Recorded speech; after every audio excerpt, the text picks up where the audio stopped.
श्याम जय राधे श्याम जय राधे श्याम सीताराम जय सीताराम सीताराम जय सीताराम राधे श्याम जय राधे श्याम राधे श्याम जय राधे श्याम सीताराम जय सीताराम सीताराम जय सीताराम राधे श्याम जय राधे श्याम राधे श्याम जय राधे श्याम सीताराम जय सीताराम सीताराम जय सीताराम सीताराम जय सीताराम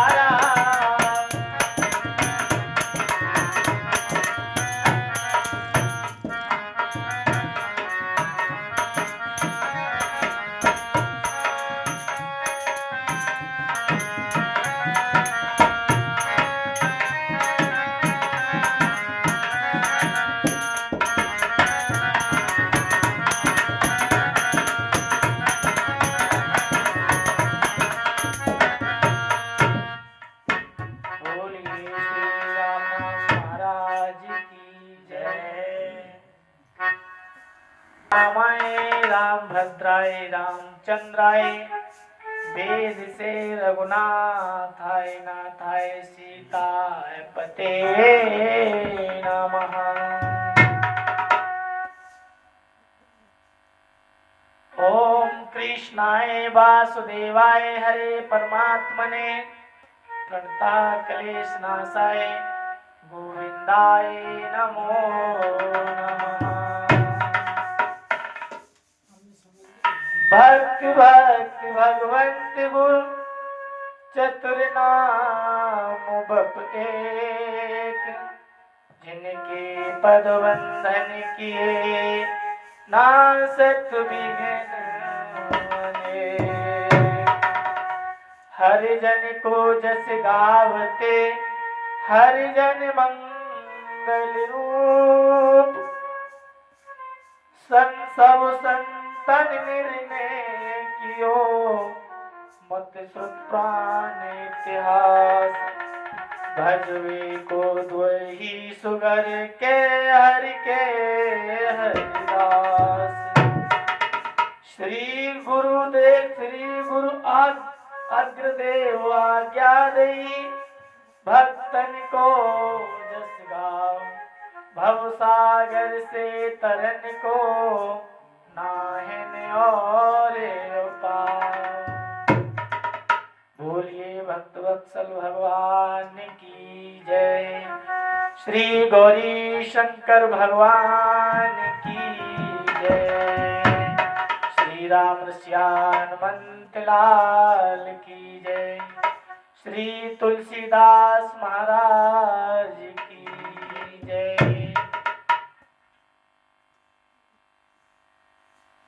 सीताराम जय सीताराम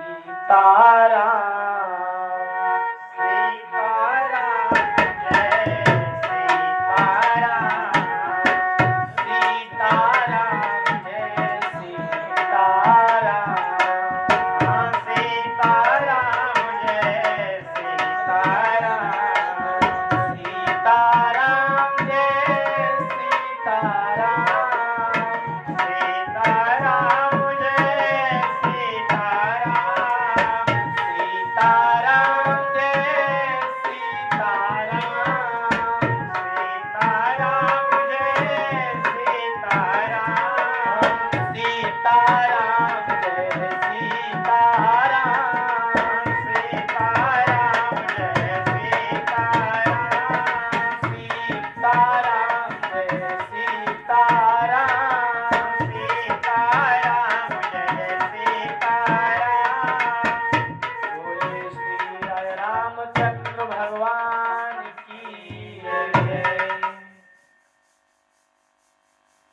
श्री प्रभु कृपा से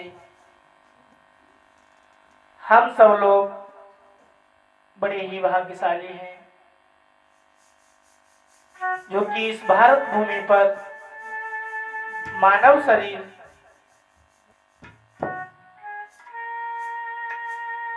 का सौभाग्य प्राप्त हुआ है। प्राय ये शरीर देवताओं को भी अति दुर्लभ है। हम लोग बड़े भाग्यशाली हैं कि भारत जैसी भूमि और श्री गंगा जी का तट ये बड़े ही सौभाग्य से मिलता है।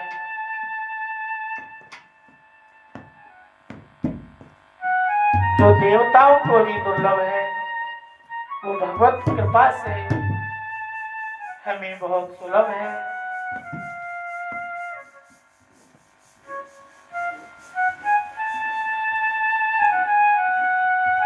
राम कथा बड़ी भाग्यशाली मनुष्य को मिलती है और बड़ी भाग्य से ये मनुष्य शरीर मिलता है। बड़ी बाकी मानसी तने पावा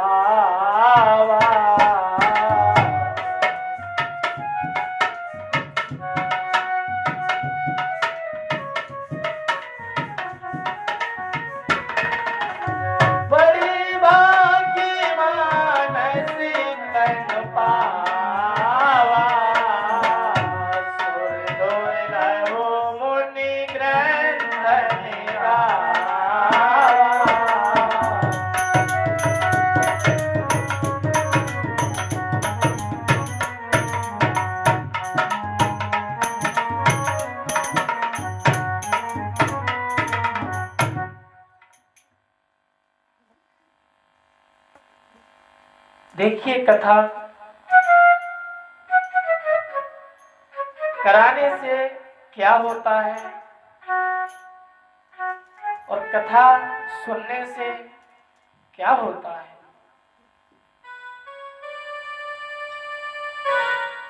भगवान की कथा सब दुखों का हरण करने वाली है। ये संसार सागर केवल यहाँ दुख ही दुख है। यदि सुख दे सकती है तो वो केवल एक भगवान की कथा है। संसार में रहकर के मनुष्य सुख की अनुभूति भले ही करे लेकिन उसको यहाँ सुख की अनुभूति ना होकर के दुख की अनुभूति होती है और केवल व्यथा ही लगी रहती है। इसलिए हम सबको भगवान के चरणों में ध्यान करना चाहिए। चित्त लगा करके भगवान की कथा सुने, सत्संग का श्रवण करें, संतों का संग करें, गौ और ब्राह्मणों की सेवा करें। बिना सत्संग के मनुष्य का कल्याण नहीं है। विवेक होना अति आवश्यक है। बिन सत्संग विवेक न हो।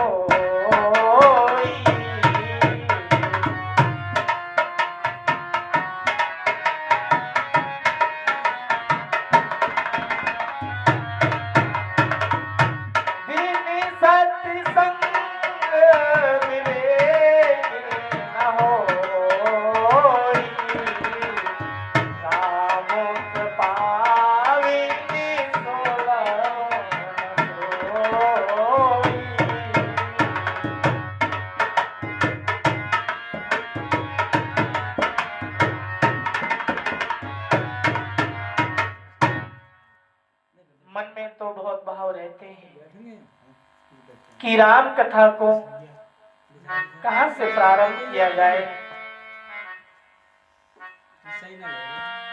हमारे ऋषियों ने अपनी मति के अनुसार व्यास जी महाराज ने नाना प्रकार से वेद पुराणों की रचना की है।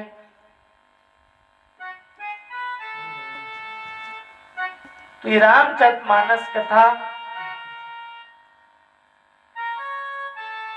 सबको सुननी चाहिए। इसके अधिकारी हैं। भगवान की जय। तो एक बार रामचरितमानस कथा की जिज्ञासा माता पार्वती ने की। राम कथा जिज्ञासा करती हैं भगवती पार्वती। वैसे रामचरितमानस जो है वो एक मानसरोवर है। इसके 4 घाट बताए गए हैं। वो इस प्रकार है। पहला घाट कर्मकांड है और दूसरा ज्ञान घाट है।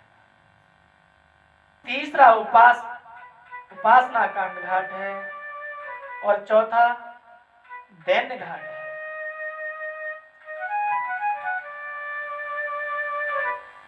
दीनता आना हर एक मनुष्य के जीवन में ये बहुत बड़ी उपलब्धि है। दैन्य भाव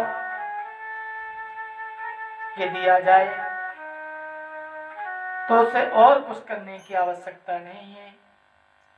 संत महापुरुषों के चरणों में, भगवान के चरणों में दीन भाव जिस जीव का हो जाता है तो भगवान उस पर स्वतः ही कृपा कर देते हैं।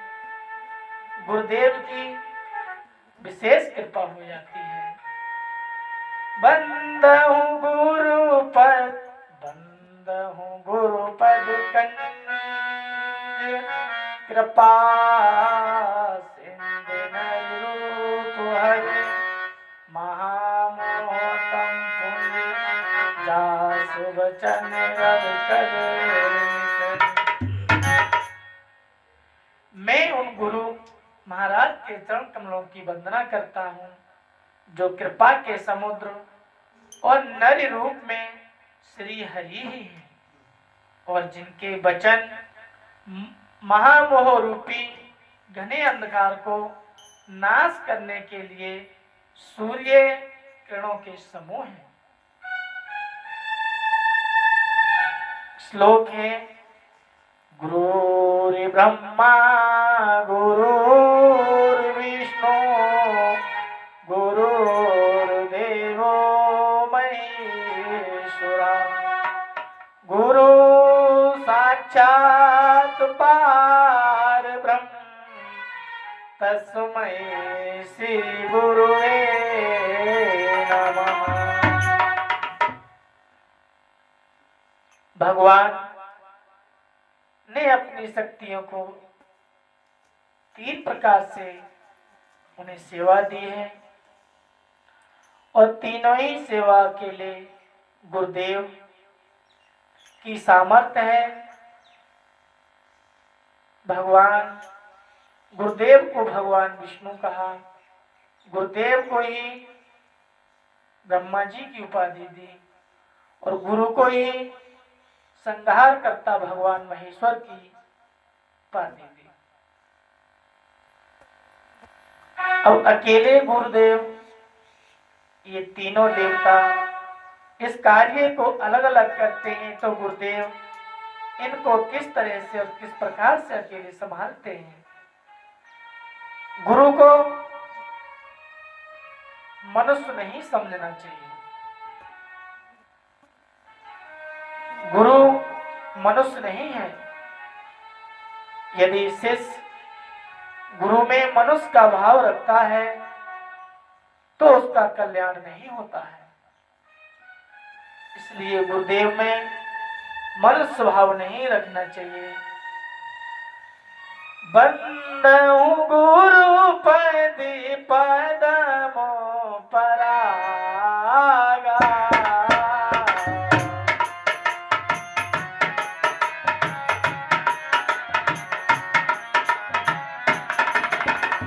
बंदहु गुरु पदी पदमो परागा। सुरति सुवासि सरसि अनुरागा।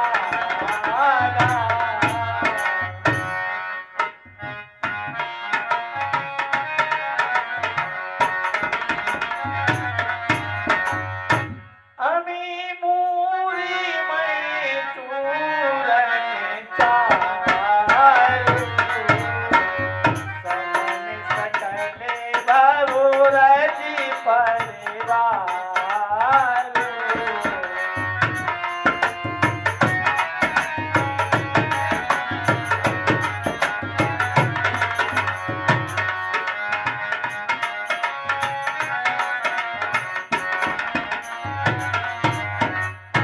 श्री बाबा तुलसीदास जी कहते हैं, मैं गुरु महाराज के चरण कमलों की रज की वंदना करता हूँ, जो सूरज सुंदर और स्वाद सुगंध तथा अनुराग रूपी रस से पूर्ण है। वह अमर मूल संजीवनी जड़ी का सुंदर चूर्ण है, जो संपूर्ण भव रोगों के परिवार को नाश करने वाली है। ऐसे गुरुदेव के चरणों में मैं बार बार प्रणाम करता हूँ। गुरुपति रज मृदि मंजोले अंजन।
तुलसीदास जी महाराज ने राम कथा को शुरू करने से पहले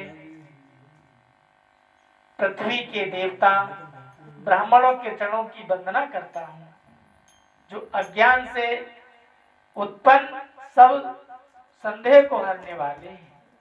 फिर सब गुणों की खान संत समाज को प्रेम से सुंदर वाणी से प्रणाम करता हूँ। संतों का चरित्र कपास के चरित्र जीवन के समान शुभ है, जिसका फल नीरस विषाद और गुणमय होता है। कपास की थोड़ी नीरस होती है, संत चरित्र भी विषद और गुणमय होता है, विषयुक्त नहीं है, इससे वह भी नीरस है। कपास की जो डंडी होती है वो बहुत कोमल होती है, और संतों का भी हृदय बड़ा कोमल होता है। संत हृदय नवनीति समान, संत हृदय नवनीत समान।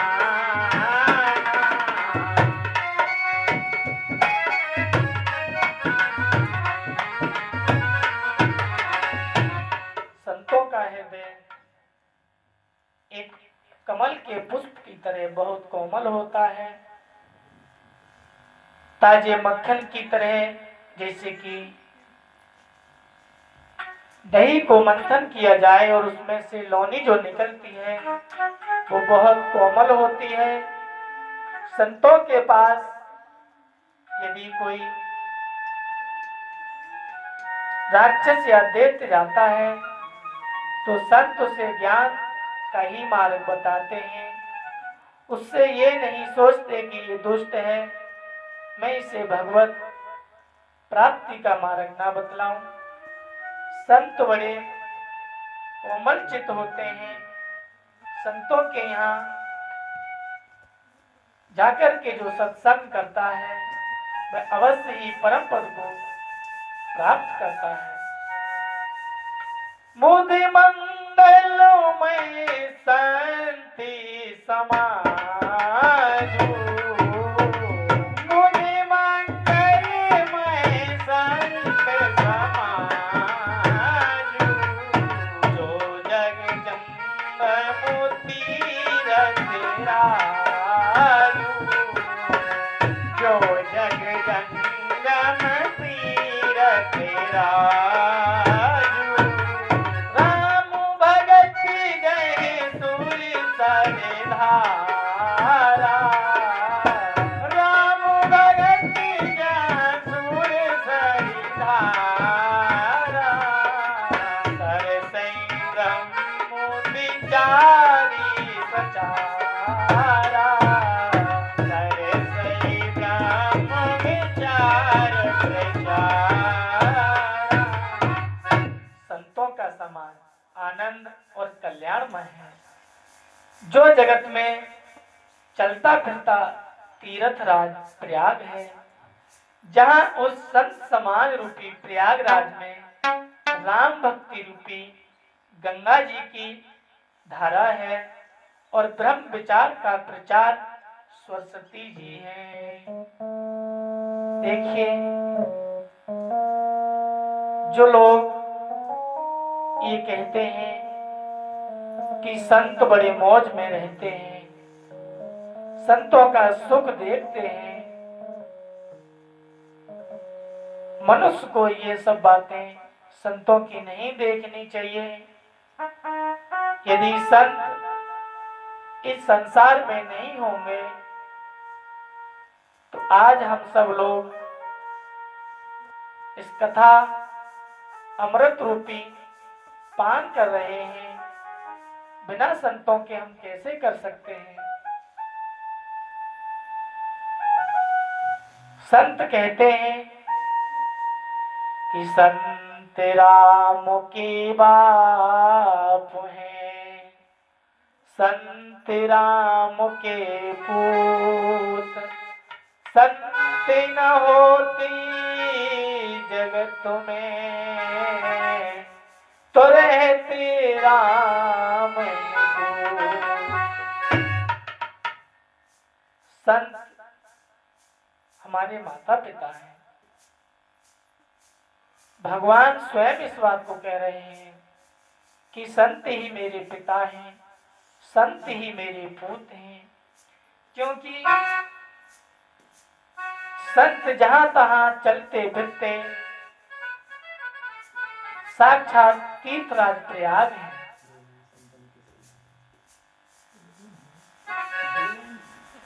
संतन के संग लाग रे तेरी अच्छी बनेगी, संतन के संग लाग रे तेरी अच्छी बनेगी, संतन के संग लाग रे तेरी अच्छी बनेगी, संतन के संग लाग रे तेरी अच्छी बनेगी, अच्छी बनेगी तेरी बिगड़ी बनेगी, अच्छी बनेगी तेरी बिगड़ी बनेगी, अच्छी बनेगी तेरी बिगड़ी बनेगी, अच्छी बनेगी तेरी बिगड़ी बनेगी। राम चरण अनुराग रे हो तेरी अच्छी बनेगी, राम चरण अनुराग रे तेरी अच्छी बनेगी, संतन के संग लाग रे तेरी अच्छी बनेगी, संतन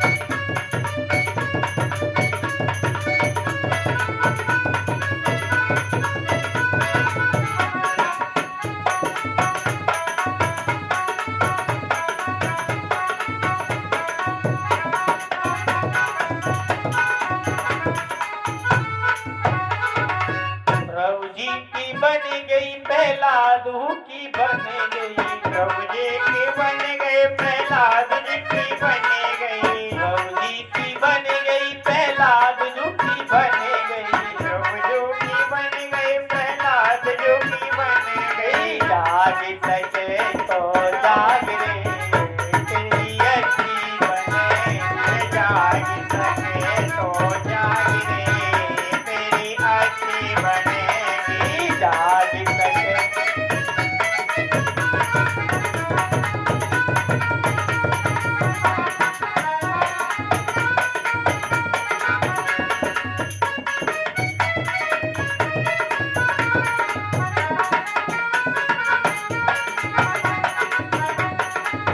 सभी भक्त ताली बजाएं, राधे राधे। कागाते तो ही हंस करेंगे, कागाते तो ही हंस करेंगे, कागाते तो ही हंस करेंगे, कागाते तो ही हंस करेंगे। मिट जाए और के दाग रे तेरी अच्छी बनेगी, मिट जाए और के दाग रे तेरी अच्छी बनेगी, मिट जाए और के दाग रे तेरी अच्छी बनेगी, मिट जाए और के दाग रे तेरी अच्छी बनेगी, संतन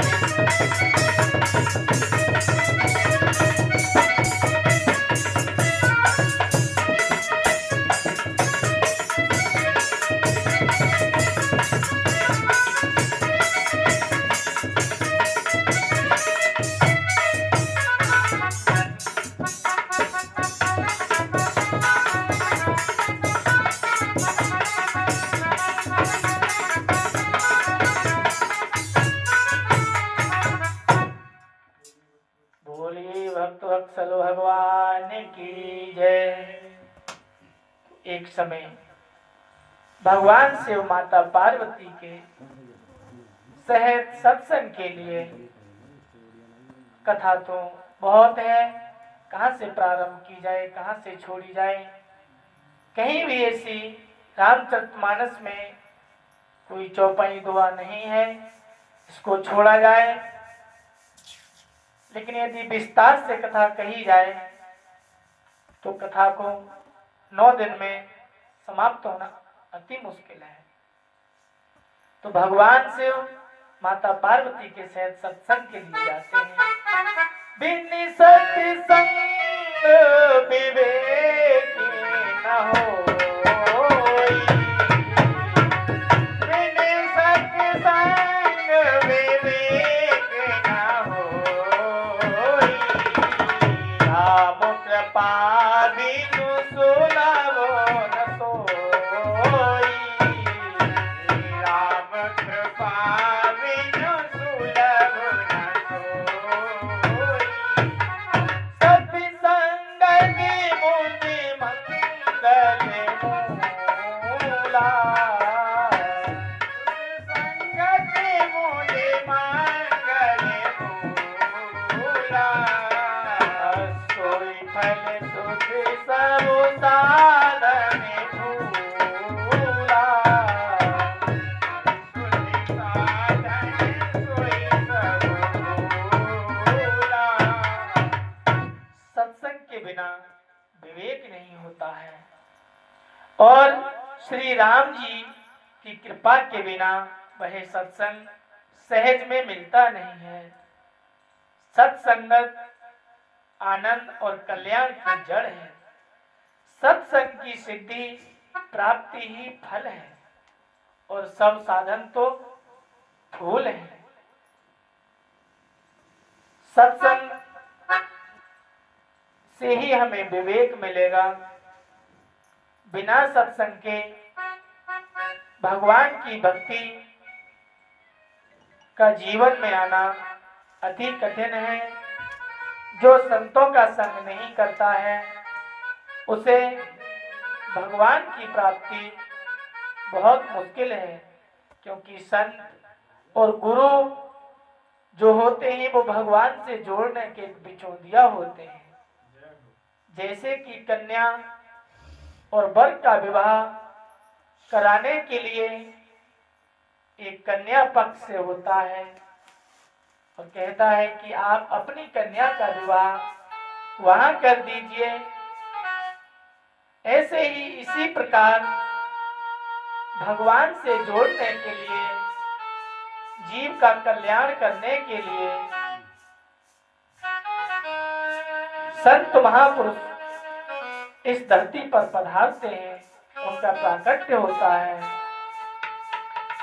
संतों के बिना ये पृथ्वी सोनी सोनी दिखाई पड़ती है। इसलिए हमें संतों के यहाँ जाकर के सत्संग अवश्य करना चाहिए। प्रसंग पर आते हैं कि भगवान और माता सती के सहित एक बार